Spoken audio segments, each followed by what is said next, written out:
നീ എൻ്റെ ഭക്തനാകുന്ന ഇയ്യോബിനെ ദൃഷ്ടി വെച്ചുവോ?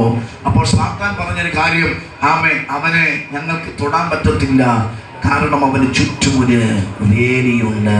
Hallelujah, hallelujah. ആമേൻ. സാത്താൻ പോലും ആമേൻ ഒരു ദൈവ മനുഷ്യന്റെ മുമ്പിൽ ഭയപ്പെടുവാനിടയായി തീർന്നു. സാത്താൻ പോലും ഒരു ദൈവഭക്തന്റെ മുമ്പിൽ ആമേൻ ഭയപ്പെടുവാനിടയായി തീർന്നു. അതുകൊണ്ട് ഞാൻ പറയാം, ഹല്ലേലൂയ, ഇയ്യോബിന് അറിയത്തില്ല എന്ന വേലി ഉണ്ടെന്ന് ഇയ്യോബിനെ പറയത്തക്ക കണ്ണുകൊണ്ട് കാണാൻ പറ്റുന്നില്ല. പക്ഷെ സാത്താൻ അറിയാം ഇവനൊരു ദൈവവൈതനാണ്, ദൈവത്തിനറിയാം ഇവനൊരു ഭക്തനാണ്. അതുകൊണ്ട് ഭക്തനായി ജീവിച്ചിരിക്കുന്നിടത്തോളം കാലം ഒരു അന്ധകാരത്തിനും നമ്മെ തൊടാൻ പറ്റുകയില്ല, ഒരു പൈശാചിക ശക്തികൾക്കും നമ്മെ തൊടാൻ കഴിയുകയില്ല. കാരണം നമ്മെ ചുറ്റിയിരിക്കുന്നത് ദൈവത്തിന്റെ സാന്നിധ്യത്തിനകത്താണ്. അത് വിശ്വസിക്കുന്നവർ കർത്താവിനെ സ്തോത്രം ചെയ്യാം. Hallelujah, hallelujah.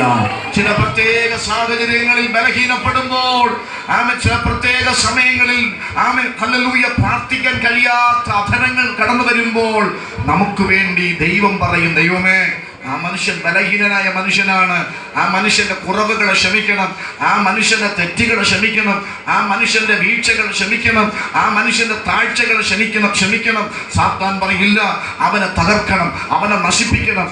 കാരണം അവൻ തെറ്റ് കാണിച്ചു, കുറ്റം കാണിച്ചു, അവന്റെ ജീവിതത്തിൽ കുറവ് വന്നു, അവന്റെ ജീവിതത്തിൽ പാപം വന്നു എന്ന് പറഞ്ഞ് കുറ്റം പറഞ്ഞ് സാത്താൻ യേശുവിന്റെ പിതാവിന്റെ അടുക്കൽ പോകുമ്പോൾ യേശു പറഞ്ഞു, ഇല്ല കർത്താവേ, ഒരു ദിവസം കൂടെ അവൻ നിൽക്കട്ടെ, അവർ ശരിയാകും. ഒരു ദിവസം കൂടെ നിൽക്കട്ടെ, ആ വ്യക്തി ശരിയാകും. ഒരു ദിവസം കൂടെ നിൽക്കട്ടെ, ആ വ്യക്തി ശരിയാകും എന്ന് പറഞ്ഞ് ഓരോ ദിവസവും നമുക്ക് വേണ്ടി മധ്യസ്ഥത ചെയ്ത് നമ്മെ ബലമുള്ളവരാക്കി മാറ്റുന്ന ഒരു നല്ല ദൈവം നമ്മുടെ കൂടെയുണ്ട്.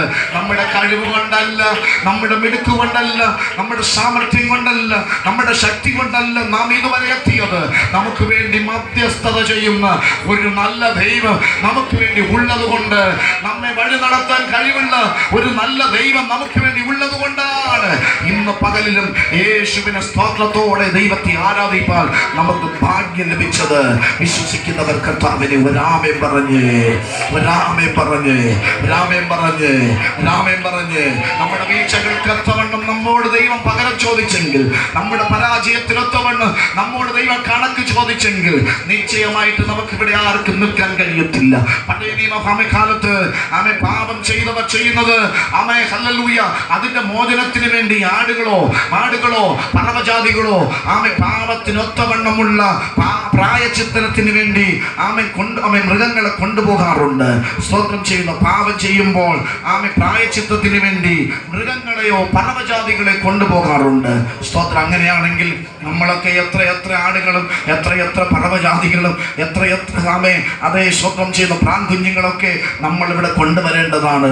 പക്ഷേ യേശുക്രിസ്തുവിന്റെ കൃപയാൽ നമുക്ക് വേണ്ടി കാൽവറിയിൽ മരിച്ചതുകൊണ്ട്, നമുക്ക് വേണ്ടി കാൽവറിയിൽ തകർന്നതുകൊണ്ട്, അവന്റെ രക്തം സകല പാപം പോക്കി നമ്മെ ശുദ്ധീകരിപ്പാൻ തക്കതായത് കൊണ്ട് തന്നെയാണ് ഇന്ന് പകലിലും ആമേൻ, ഹല്ലേലൂയ, നമ്മുടെ കയ്യിലൊന്നുമില്ലാതിരിക്കെ ദൈവത്തെ അപ്പാന്ന് വിളിപ്പാൻ, യേശുവേന്ന് വിളിപ്പാൻ, കുറവുകൾ ക്ഷമിക്കണമേ എന്ന് പറയാൻ, അകൃത്യങ്ങൾ ക്ഷമിക്കണമേ എന്ന് പറയാൻ, വീഴ്ചകൾ ക്ഷമിക്കണമേ എന്ന് പറയാൻ യേശു നമുക്ക് ഭാഗ്യം തന്നത്. ആ ഭാഗ്യത്തിനായി ഞാൻ ദൈവത്തിന് സ്തോത്രം ചെയ്യുകയാണ്. കരമുയർത്തി നമ്മുടെ കർത്താവിനെ സ്തോത്രം ചെയ്യാം. ഹല്ലേലൂയ. ആമേൻ. സ്തോത്രം ചെയ്യുന്നു. നാം തളർന്നു പോകാത്തത് ദൈവത്തിന്റെ കൃപയാണ്, നാം തകർന്നു പോകാത്ത ദൈവത്തിന്റെ കൃപയാണ്, നാം മുടിഞ്ഞു പോകാത്ത ദൈവത്തിന്റെ കൃപയാണ്. ഹല്ലേലൂയ. നാം പരാജയപ്പെട്ടു പോകാത്ത ദൈവത്തിന്റെ കൃപയാണ്. ദൈവത്തിന്റെ കൃപയ്ക്കായി ഞാൻ ദൈവത്തിന് സ്തോത്രം ചെയ്യുകയാണ്.